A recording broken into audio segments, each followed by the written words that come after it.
Shona kit के नाजरीन, आज की कहानी रावलपिंडी में वाक़या एक छोटे मगर पुरसकून गांव की कहानी है जो एक जंगल के किनारे वाक़या था। जम्मल शाह न सिर्फ एक दाना इंसान के तौर पर जाने जाते थे बल्कि एक ऐसे कहानी गो भी थे जिनकी बातों में अक्सर जादू छुपा होता था। इनके दो बच्चे मदद अली और अनाया ज़ारा हमेशा तजस्सुस से भरे रहते थे, चंचल और शौक मजाज। मगर आज दोनों गुस्से से भरे हुए थे।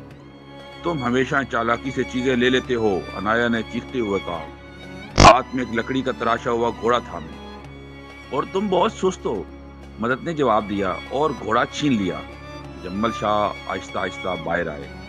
इनकी चांदी जैसी दाढ़ी सूरज की रोशनी में चमक रही थी।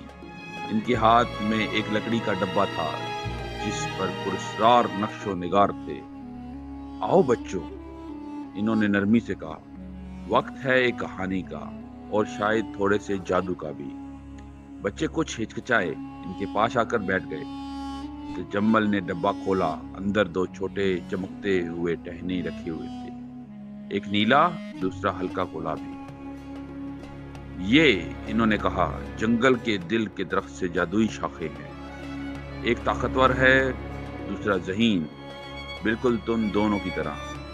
इन्होंने एक एक टहनी बच्चों को दी। इसको तोड़ कर दिखाओ। चटख चटख दोनों ने आसानी से तोड़ दी और इसकी रोशनी खत्म हो गई। फिर तजम्मल शाह ने दो और टहनियां निकाली और इन्हें चांदी के धागे से आपस में बांध दिया। जो ही वो एक दूसरे को छुई, वो सुनहरी और गर्म रोशनी से चमकने लगी। अब जरा कोशिश करो, इन्होंने कहा। मदद और अनाया ने जोर लगाया, खींचा मरोड़ा, मगर वो टहनियां ना टूटी बिल्कुल और ना ही रोशनी खत्म हुई। जादू बहुत सादा, जम्मल नरमी से बोले। अकेले तुम खास हो मगर इकट्ठे तुम नाकाबिले शिकस्त हो।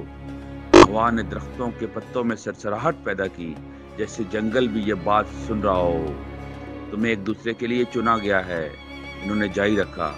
जब तुम झगड़ते हो तुम्हारे दरमियान रोशनी कम हो जाती है, लेकिन जब तुम एक होते हो तो खुद जंगल भी तुम्हें याद रखता है। मदद ने अनाया की तरफ देखा शर्मिंदगी से। तुम रख लो ये घोड़ा, अनाया ने मुस्कुराकर सर हिलाया। हम इसे बांट लेते हैं ना। वो दोनों हंसे, गले मिले। जम्मल के हाथ में बंधी टहनियां एक लम्हे के लिए और भी चमक उठी, फिर आहिस्ता आहिस्ता शाम की रोशनी में मदम हो गई और कहीं दूर दिल के दरख्त की गहराई में एक नई शाख नई रोशनी से खिल उठी।